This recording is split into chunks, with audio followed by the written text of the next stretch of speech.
For centuries, global trade was shaped by sea routes and maritime powers. The world's wealth and influence flowed along the oceans, with empires rising and falling on the strength of their navies and their ability to control the waves. From the Silk Road's maritime branches to the Great Age of exploration, the sea was the lifeblood of commerce, connecting distant continents and cultures. But in 2026, a new force is reshaping the map, not on water, but across the heart of Eurasia. Steel rails now stretch across vast landscapes where caravans once traveled, forging a direct link between east and west that bypasses the world's oceans entirely. The China-Iran Rail Corridor, launched in May 2025, is more than a railway. It's a symbol of shifting power and new alliances. Its inauguration marked a turning point, drawing leaders and dignitaries from across the region, all eager to witness the birth of a new era in connectivity. This Iron Silk Road offers a land-based alternative to vulnerable maritime routes, directly connecting China's factories to Iran's resources and bypassing traditional Western-controlled pathways. It's a logistical revolution, reducing transit times and costs, and opening up new opportunities for trade and investment. The corridor redraws trade maps, undermines sanctions, and strengthens a Eurasian bloc, fundamentally altering the global balance of power. It challenges old assumptions about who controls the flow of goods and energy, and who sets the rules of international commerce. For China, Iran, Kazakhstan, and Turkmenistan, it means economic revitalization and regional integration. New jobs, new industries, and new markets are emerging along the route, breathing life into once isolated communities and fostering a sense of shared destiny. For the world, it signals a move toward a more complex, multipolar reality. The rise of new trade corridors means that power is no longer concentrated in a few hands, but is being distributed across a broader, more diverse landscape. The launch sent shockwaves through global politics, especially after military escalations in summer 2025 targeted parts of the railway. The corridor's strategic importance quickly became clear, as rival powers sought to disrupt or control this vital new artery. This is not just commerce, it's a strategic asset at the heart of a new great game. Security, influence, and access are all in play as nations jockey for position along this critical route. As we explore this development, remember, we're witnessing the construction of a new world order, one piece of track at a time. The future of global trade and perhaps even peace may depend on what happens along these rails. The dream of a land bridge between China and the Middle East echoes the ancient Silk Road, but its modern revival began with China's Belt and Road Initiative in 2013. Iran's strategic location and energy reserves made it a natural partner, deepened by a 25-year comprehensive strategic partnership signed in 2021. This agreement laid the foundation for energy security and infrastructure cooperation, setting the stage for a direct rail link. Building the corridor required years of diplomacy, harmonizing customs and technical standards across multiple nations. Early attempts were sporadic, but a breakthrough came in 2024 with a six-party railway agreement in Istanbul, unifying tariffs and streamlining transit. This multilateral pact transformed fragmented rail systems into a seamless network. The groundwork, largely outside Western media attention, enabled the corridor's triumphant launch in 2025. A historical aspiration became a modern reality. On May 25, 2025, the first official freight train completed its journey from Xi'an, China, to Tehran, Iran, 7,500 kilometers in just over 14 days. This slashed shipping times by more than half compared to sea routes, marking a new era in regional logistics. The launch ceremony, attended by top officials, celebrated the corridor as a milestone in cooperation and economic growth. The cost to ship a container from Xi'an to Tehran is competitive, with incentives for return journeys to encourage balanced trade. The railway is designed for high-value Chinese exports and Iranian resources, making it attractive for a wide range of goods. Even before the official launch, rail traffic through Iran surged, thanks to streamlined agreements. The corridor's opening formalized a route already proving its immense potential. This is not just a new idea, it's a game-changer in motion. The China-Iran rail corridor weaves together the rail networks of China, Kazakhstan, Turkmenistan, and Iran into a single efficient land route. Starting in Xi'an, trains cross into Kazakhstan at Korgos Gateway, then traverse the Kazakh steppe using modernized railways. From Kazakhstan, the route heads south through Turkmenistan, providing the most direct overland path to Iran. The Sarax border crossing links Central Asia to Iran's rail network, with the final leg leading to Tehran. This route bypasses Russia and the Caspian Sea, avoiding geopolitical risks and costly sea crossings. The Southern Corridor's all-land path offers unmatched speed, cost-effectiveness, and reliability. A 2024 six-party pact created a single window for customs, minimizing border delays. Ongoing infrastructure upgrades are extending the corridor's reach, aiming to connect directly into Europe.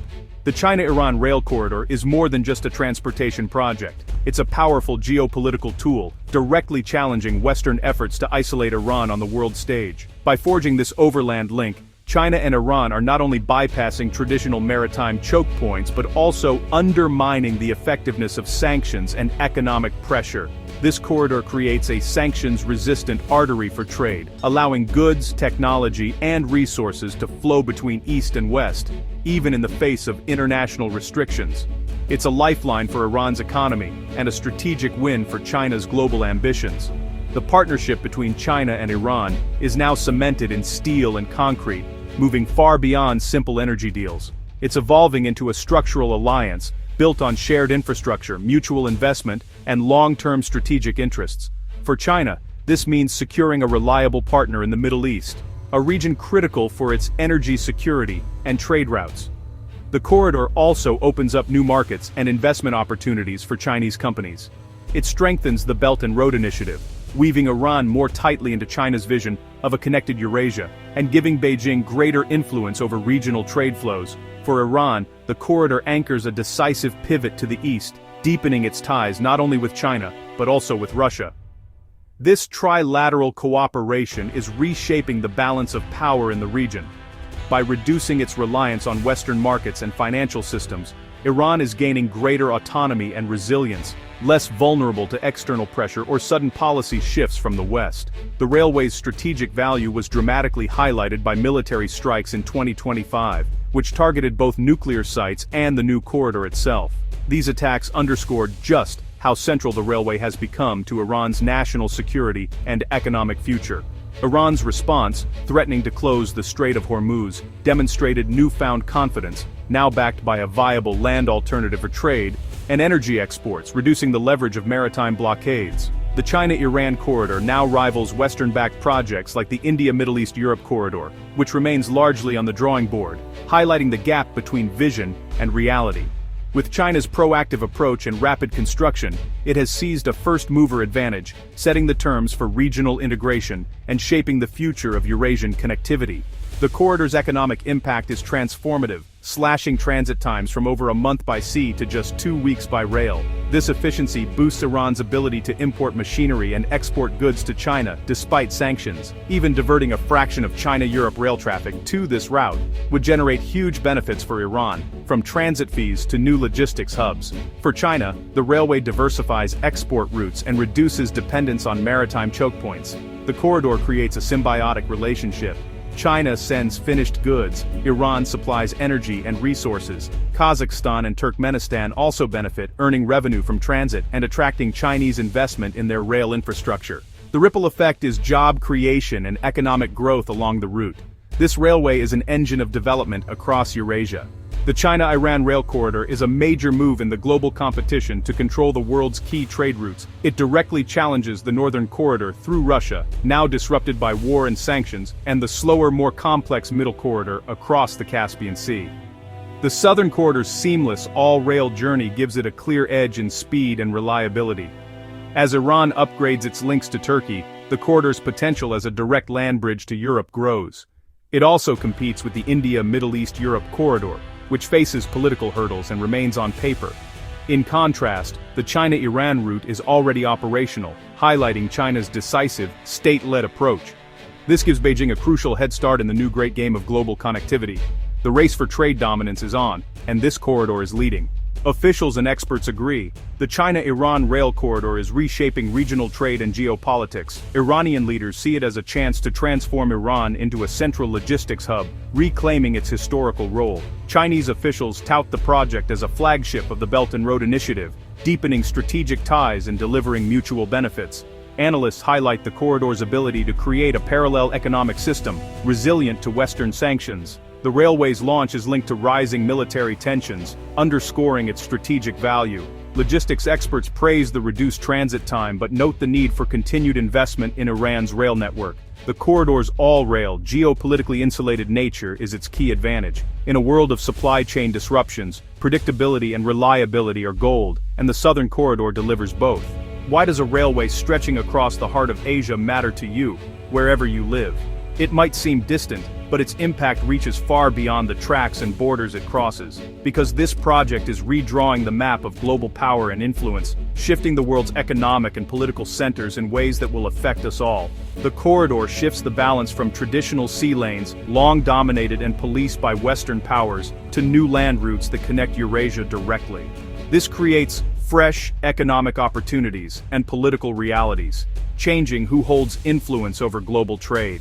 For businesses and consumers, this could mean faster, cheaper shipping, more reliable delivery of goods, and supply chains that are less vulnerable to disruptions at sea or in ports. Everyday products could arrive sooner and cost less. But there's another side. The corridor deepens integration among nations that are sometimes at odds with the West, potentially creating parallel trade systems, new alliances, and even new global divisions that could reshape international relations. This development challenges old assumptions about geography and power, reminding us that the world's maps are not fixed.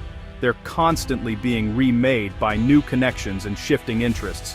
The China-Iran rail corridor proves that even sanctioned or landlocked nations can become new centers of gravity, opening up regions that were once isolated and giving them a bigger role in global affairs. The future will be more multipolar, more competitive, and increasingly shaped by revived and reinvented trade routes that connect people and economies in new ways. The journey of that first train is just the beginning. As these new routes open, how do you think they'll change our world and your place in it?